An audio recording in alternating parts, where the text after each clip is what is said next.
You're now listening to D&D live on demand. What up, world? Welcome back to another episode of Breaking Command, a D&D football podcast. Of course, it's your man DH, and as always, my partner in crime, my best bro right here, D-Mitty. D-Mitty, what's up, bro? Feeling good, feeling great. How you been doing, boy? Bro, I'm feeling amazing right now. Yes, sir. Feeling a way that I never thought I would feel about a head coach, an assistant coach in the National Football League. Who's a who's a black man? No, I'm two-time offensive coordinator, previously with the Chiefs, and hopefully he'll be a 3-time Super Bowl champion. Yes, with Super Bowl champion. Yes, but D-Mitty, before we get into all that, before we get into the particulars and breaking down Eric Bieniemy's introductory press conference with the Commanders, I first want to remind you guys that, look, there's another episode in the can. You woke up today and you thought, I didn't know if I was going to get another episode of Breaking Command. Well, we told you on the previous episode that we'll be dropping episodes randomly without any rhyme or reason or any schedule. So you got to hit that notification and stay in tune with what we have going on. When news breaks, we try to be here to break it with you. That's why we call Breaking Command. So do us a favor, make sure you like, subscribe, and share with a friend. And if you feel so inclined to leave us a 5-star review, you can get your 5 seconds of fame. That's it. That's all. Once again, man, we appreciate you for tuning in and checking us out and being locked in with us. So all off season, D-Mitty, like we said in the previous episode, we will be talking about what's going on out in Ashburn with the Commanders. And today, the Commanders had the introductory press conference for the new offensive coordinator, Eric Bieniemy. Before we break down a few of the different topics that he mentioned, D-Mitty, what was your overall thoughts of how the press conference went and your initial thoughts on Eric Bieniemy there? Oh man, let's just say first and foremost, it was a relief to see that we now have a hire that a lot of people around the league, fans and pundits and journalists alike, was like, nobody wants to go to Washington. Then a two-time Super Bowl winning offensive coordinator decides to join a staff that needs a push, needs some galvanize. And it felt refreshing to be able to root for an organization that now has some reverence, I guess, if that's the word I'm looking for. I hate to use the wrong words, but it feels good. It really does feel good. And it's simply a hire. Yeah, and D-Mitty, I'll say this, man. We mentioned on the last episode how excited we were for the Commanders making this choice. But I think today we kind of got to see Coach Bieniemy speak for himself, right? Yep. You kind of got a chance to see him talk about what he plans to do with the team, talk about what are some of his plans with his players. You got a chance to see him out in front of the media and getting peppered by some of these questions. But one thing I will say, D-Mitty, is that Eric Bieniemy just looks excited. He looks motivated. He looks ready to rock and roll. And I think it's kind of a welcome change from some of the previous coaches that we've had here in that role. Scott Turner, you kind of really couldn't get a read on how he was feeling with things. So to see Eric Bieniemy get up there and be excited with being here, excited for the opportunity and for the challenge and some of the things that he mentioned, it was just great to see overall. The press conference also had multiple players there present. You had your leaders, Sam Howell, who will be QB1. You heard it here first. He will be QB1 next year. Terry McLaurin was there looking like Von Miller with that glasses in the trucker hat. You also had Brian Robinson, AG, Sadiq Charles was there. De'Ami Brown. And I heard Logan Thomas and two other guys came later. I can't remember. Came in later, right? So I mean, the guys were present. The guys were front row center to hear what Coach EB was talking about. And I really feel like with this press conference, man, it kind of really motivated and put some juice back into the fan base. Absolutely. This offseason. Now, granted, we've been kind of guilty of doing that every offseason. but I think that we are for a good reason this Abs- time now. Absolutely, because when you look at the hire and you think about going into Ron's tenure, when you was leaving Jay Gruden's tenure, and you were like, who's going to come into this, or who's going to come to this organization and change things around? Who's going to come into this organization and bring back some form of winning culture? And Ron comes in, and everybody's kind of like, and we get two playoff berths, or a playoff berth, what have you, and out of the 3 years so far, and you now get an offensive coordinator that everybody wanted before Ron started. I'm pretty sure. I don't know. You may have either known someone or what have you that was like, man, Eric Bieniemy's on the top of my list, and now that we have him in house now, it does build things or put things in a better perspective of where this organization is wanting to go and what they're trying to do with the culture on and off the field. Yeah, D-Mitty, to that point, I kind of when Scott Turner was fired, you kind of start looking at what are the possible opportunities for who you may be able to bring in. And I think a lot of us kind of wanted Eric Bieniemy, but it was kind of in the back of our mind. You would think that he would either get a head coaching role somewhere else or not leave Kansas City. Right. So the fact of him being here with us and kind of really answering some of those questions about, why Washington. That question was asked today at the press conference. Listen to what Eric Bieniemy had to Eric, say. John Keim, ESPN. Why Washington? What appealed to you? What appealed about the job to you? Why not Washington? Look at all the talent. Look at the players that they have. Okay. Look at the guys that they have on defense. So I'm excited about this opportunity. I've known Coach Ron now since 1999.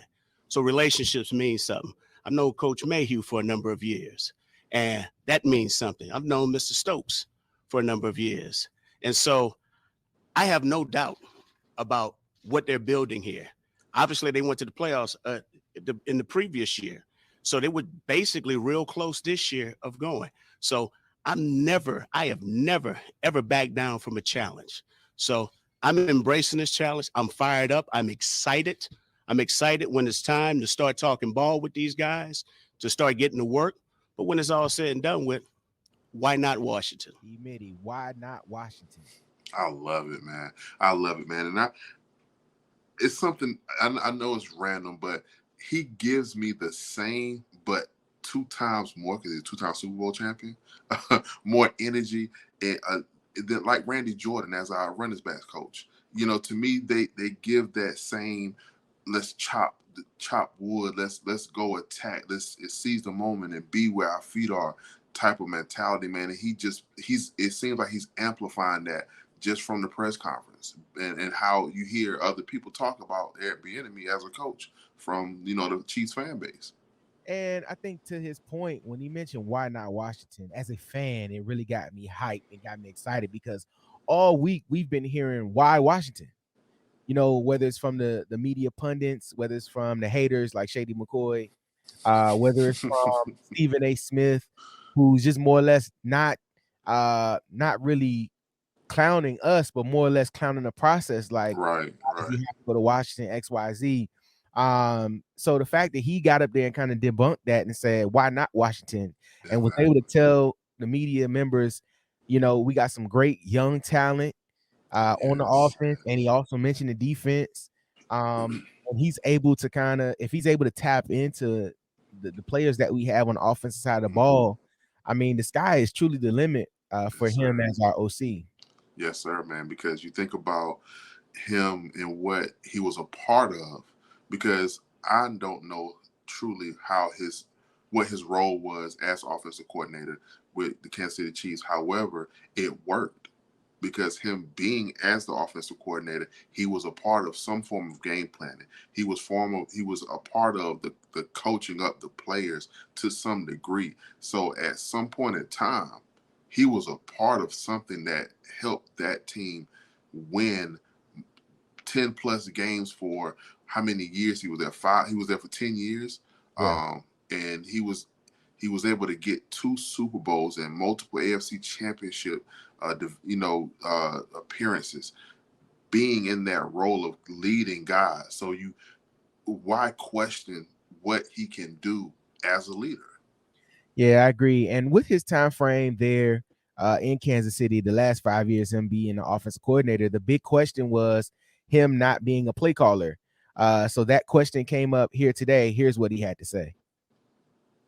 Your role necessarily, but here you're going to be the main guy. How do you anticipate that? And do you think that is going to be a challenge, or is that something you're really ready for? Fired up for it, bro.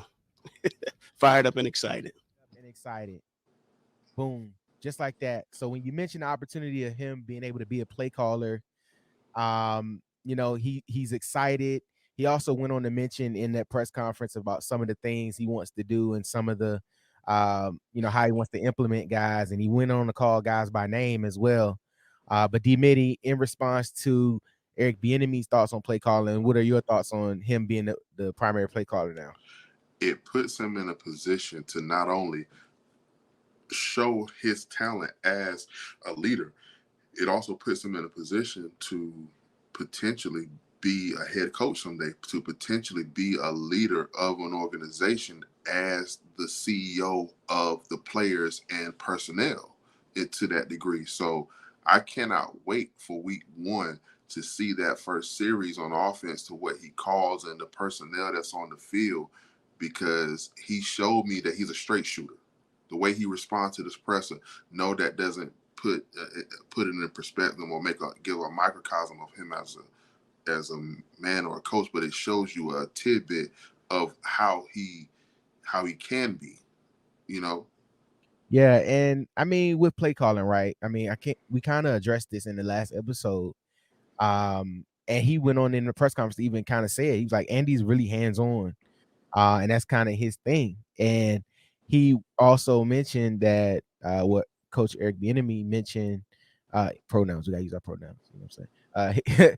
Eric Bieniemy mentioned that he's gonna use accountability. He's gonna he's gonna be intense with these guys, and he's gonna be able to take some of the things that he's learned from Andy Reid and implement that in his play calling. And ultimately, what he said, he wants to be able to support the coaching staff in the best way possible. And even when head coaching opportunities were brought up to him, he kind of will always lean on that. And here's what he said in reference to that. Evan, welcome to Washington. You're a competitor at the end of the day, player, coach. You've gone through numerous interview processes over the years for various jobs. It didn't work out.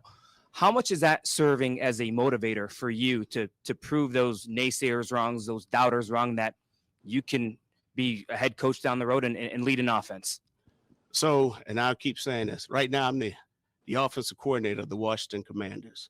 Okay, being a head coach, that's something, if that's to happen, it'll take care of itself. We've had a great deal of success. We've won, 5 straight AFC championship games, 3 out of 4 Super Bowls, 2 out of those we won. So being a head coach right now, it hasn't happened. It's not anything that's going to impact me moving forward, because the only thing I need to be concerned with, it's what's important today. Today, I got to be the best person that I can be. I got to be the best coach that I can be. And on top of that, I got to get these guys in this building to learn to trust me, to get to know me, but also understanding what the term accountability means. And so I have to be accountable to these men. All right. So all that stuff about being a head coach, we can talk about that next year sometime. Right now, I'm focused on the job at hand. Just a perfect answer. I'll say this, hold on, D-Mitty, before you say that, I had to text I texted a prominent media member earlier today who kind of shed some light on what he thought about it. And I'm not gonna mention his name, but he said it was a home run. Literally a home run. A 2-run shot out of the park. Yes, said all the right. To be specific, he said it was a grand slam. That's what he said.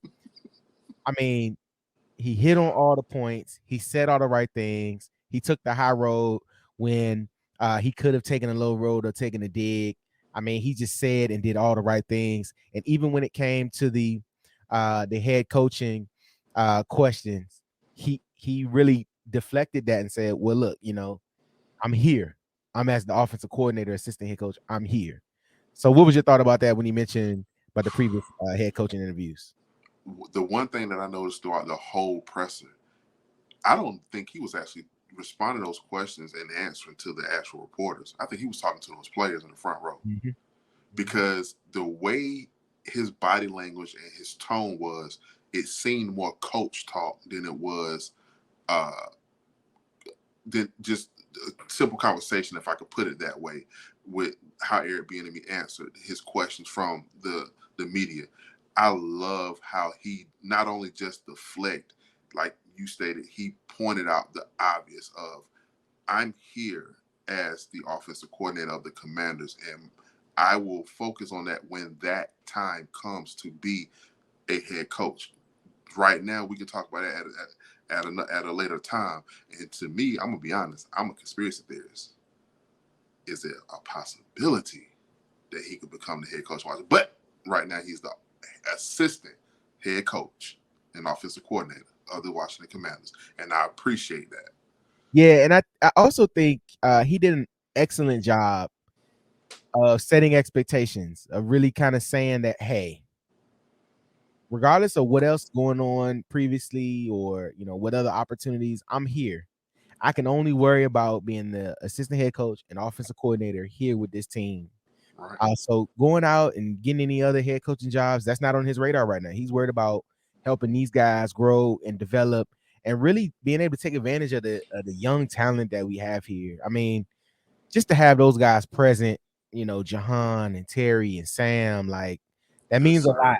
You know what I mean? And he even said that towards the end of the press conference that, the guy Antonio Gibson was sitting there, and as a running back, I'm pretty sure he's fired up, because he was one of the first guys I think we've seen post on social media when when the interview was done and it was announced, he was like, let's go.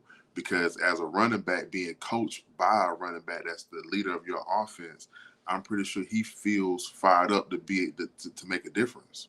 And also Antonio Gibson, that is. Yeah, absolutely. And also Tyreek Hill mentioned on his podcast as to when Tyreek Hill came in, because Tyreek Hill came in as a running back. Right. And we know it's opposite for AG. He came in as a receiver and transitioned to running back. So I'm curious as to like some of the gadgets that they be able to use, and how he wasn't being, how you can kind of see that maybe he wasn't being used properly in previous situations. I feel like instead of JD McKissick and like that role might be AG.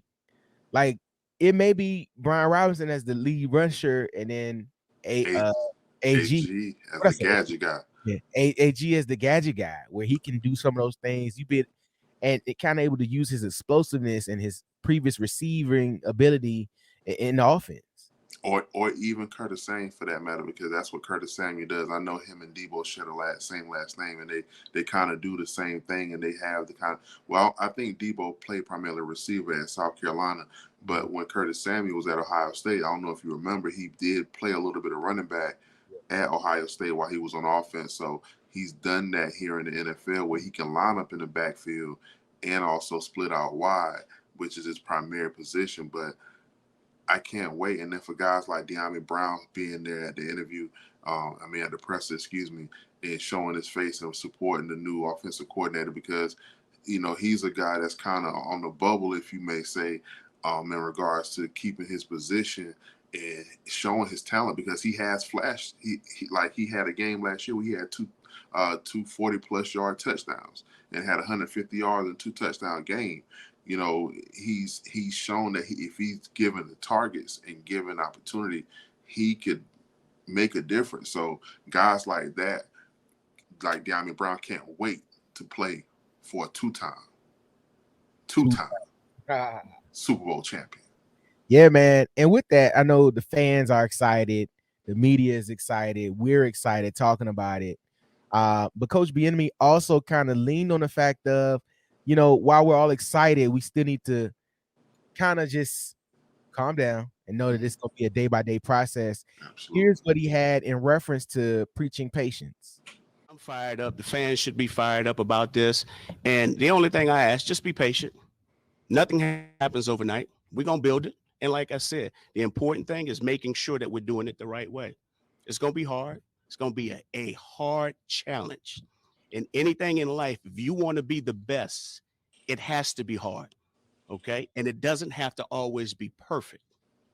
At the end of the day, if you learn the strain and if it's important to you, you'll find a way to get it done. All right. But that's what this process is going to be about. And it starts with OTAs in phase 1. It starts in OTAs in phase 2. It starts in OTAs with phase 3. Then it goes to that vet mini camp. All right. And then on top of that, we get some time off. Then we go to training camp. All right. And training camp is that time when we start building together with all the blood, sweat, and tears that we're going to share. We're going to have good days. We'll have bad days. There's going to be some days, Jack Del Rio on this defense, they're going to beat up on us. Okay. The only thing I want to know is how we going to respond. Okay. And handle the adversity when presented with that. That's how you measure good teams. And that's what this is about. Like I said, I'm ready to embrace this journey. I'm fired up. I'm excited about this moment. And like I said, I'm looking forward to it. Hey, man. Where my shoulder pads at, man? hey, look, man. Hey, look. I cannot say it enough.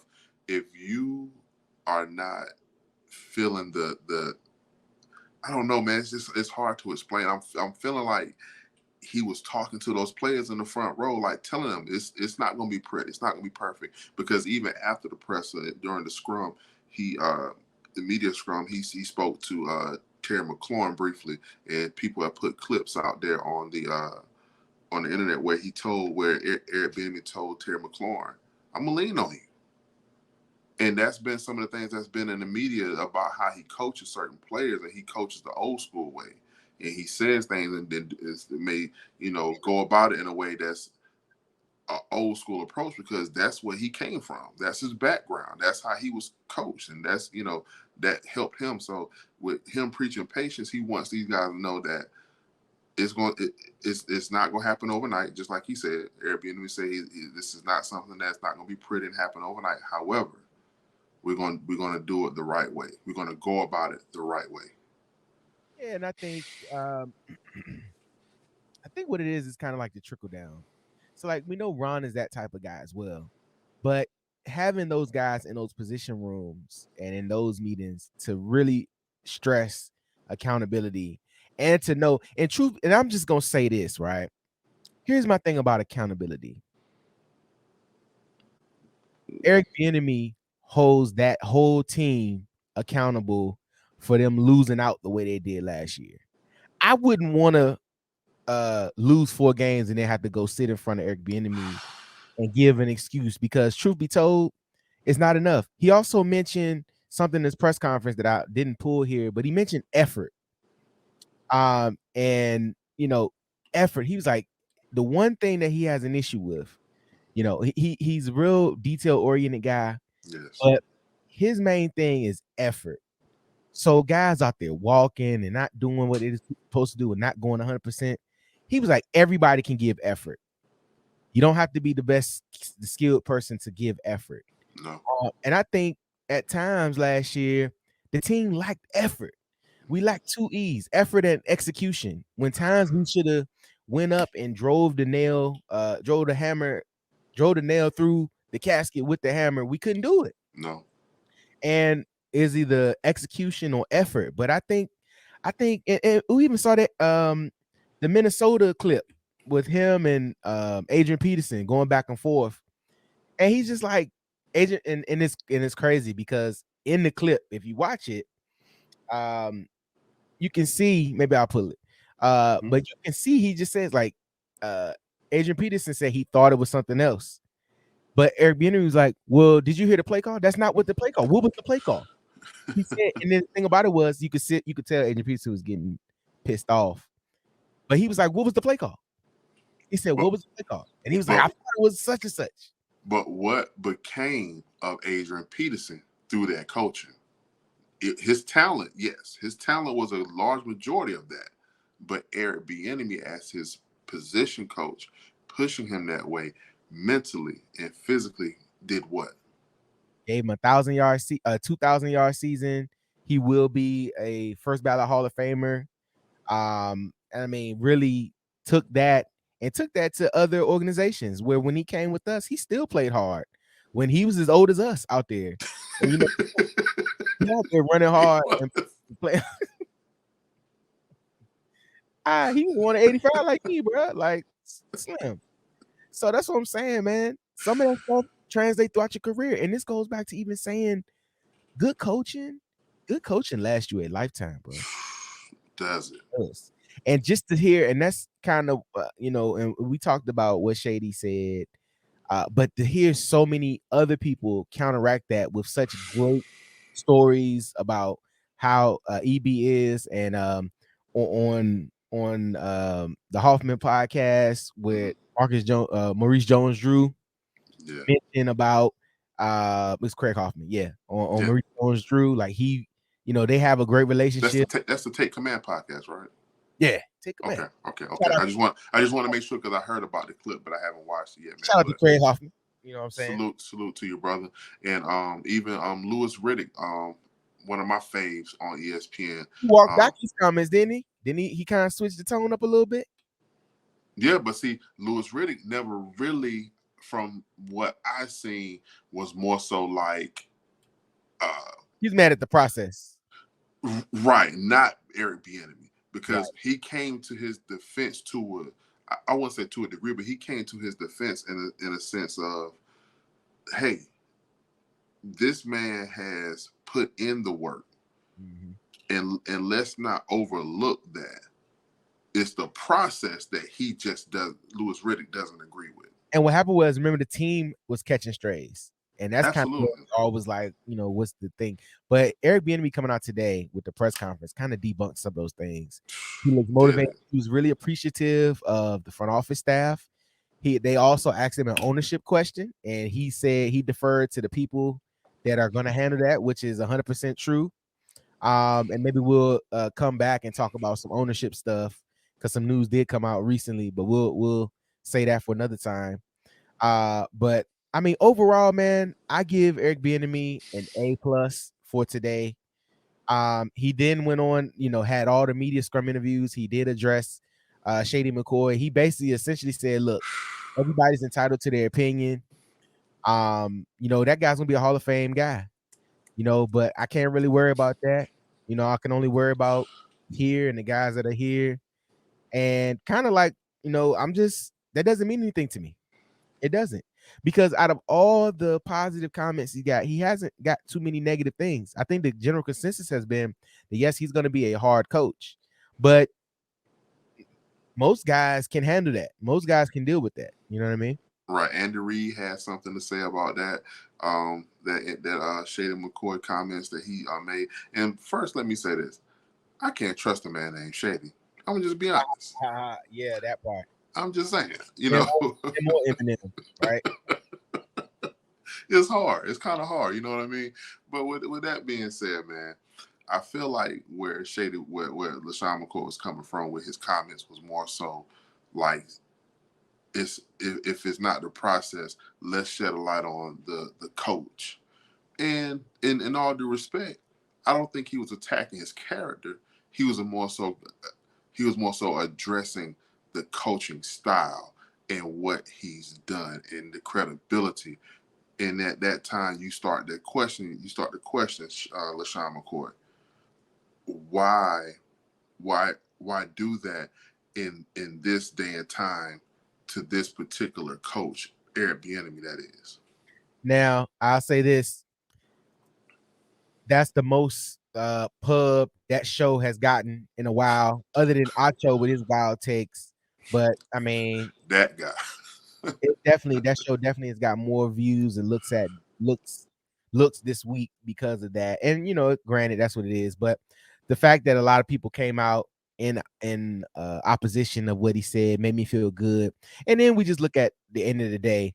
The proof is in the pudding. When you win 2 Super Bowls, and you got the best quarterback in the league saying these great things about you, and the best tight end in the league saying these good things about you. Come on, man. Working underneath Andy Reid, who's one of the best coaches in the league. Come on, man. Football, one could argue.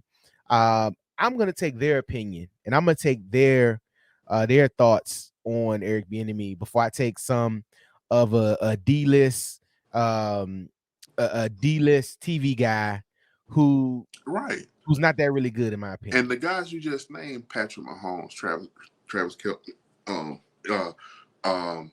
guys, Jamal Charles, those guys that were closer to him in a longer amount of time to be able to have more credence, if I should say, to speaking on him. I was listening to 980 as well today. And Ricky Irvins, who was at the introductory press conference, came on and then mentioned Washington Redskins legend. There you go. Mentioned how excited he was. He said, Doc, he said, let me tell you. He said, I can go down the street, get some pads. I got one more play. He's like, that's what he said. He's like, EB fired him up today. Put him on punt return. Yeah. And I think today, like, just listening to it, like, you just felt it. Like, it just felt good. And it gave me the thought, I just feel like this team is turning the corner. And we'll get ready to close here. But I just feel like this team is turning the corner, man. They're making some good, smart decisions with their staff. They got good people in here. And I think, man, if we can just get the mesh. Yeah. I mean, D-Mitty, I think we're closer to being we're closer to contender. We're closer to being a contender versus we are a pretender. I think we're absolutely, because just like he said, Eric Bieniemy, that is, this team was knocking on the doorstep this year after making the playoffs a year before, a year ago, what have you, and finishing the season 8-1, and then being in the same aspect of a team like the New York Jets that I think they went 7-10, and people look at them as like, oh, they're a quarterback away, they're contenders. So it's like that meme that you see on social media where you got the guy who's working at McDonald's and he's the manager, but then you got the girl who's working at McDonald's. Oh, she's strong and independent. But the guy who's a manager, oh, bro, Nick. Right. Yep. I mean, this team went 8-1. However, yeah, they tied the team, but they were competitive every game. They just couldn't get over the hump of scoring points and truly keeping teams off the field with a better rushing attack and an even better passing game, even though their defense was keeping them in games majority of the time. So with that being said, Eric Bieniemy, two-time Super Bowl champ, is here to make it happen. Yes, and D-Mitty, as we inch closer to the combine, free agency, and the draft, of course, one other thing I'm gonna sneak in there tomorrow. If for our listeners and our viewers, tomorrow, Saturday at 4 o'clock, the HBCU Legacy Bowl is also a part of this draft process. So, like my partner just said, as we getting closer to the draft, the combine, the pro days, and things of that nature, and free agency is all a part of what Eric Bieniemy is about to be a part of building a better personnel. Absolutely. And with those processes going on, I'm curious to see how Coach EB will first add to his staff with some individuals, and then how they attack the draft and free agency. Because look, man, we have the explosive players. We need good offensive linemen, possibly another tight end. And they did mention Logan Thomas today. Ron did. And that meant a lot, because I'm gonna tell you why. Like, they had been talking about Logan being a guy that's on the bubble type guy because of his injury or probably a cap casualty. But when the coach go out your way to mention him, you're in the fold, you're in the plans. So listen, man, I think we all have a lot to look forward to. Absolutely. Of course, we can't wait until football starts. But until then, all we have to do is just talk about this, and we just have to enjoy it for what it is, and just hope that these decisions that are being made are good for the sake of the football team going forward. Absolutely, man. I can't agree with you more, my brother. And going through this season, you know what I'm going to be doing, man. I'm going to be watching more college film, putting together some mock drafts and big boards and looking at other big boards compared to what mine look like with the Washington. With, of course, mine is going to be through burgundy and gold colored lens as far as my big board. But you know, those conversations are going to come down the line, viewers and friends and family. You know, me and my guy, we cooking things up behind the scenes, and you know, we soon to come. Absolutely, man. Way more down the pipeline. And until then, go and spam the Commanders YouTube page and look at all these highlights and stuff that they have up with Bieniemy. He did a vast media scrum on today. Got a chance to meet a lot of people. He mentioned Nikki Jabala by name. I like that.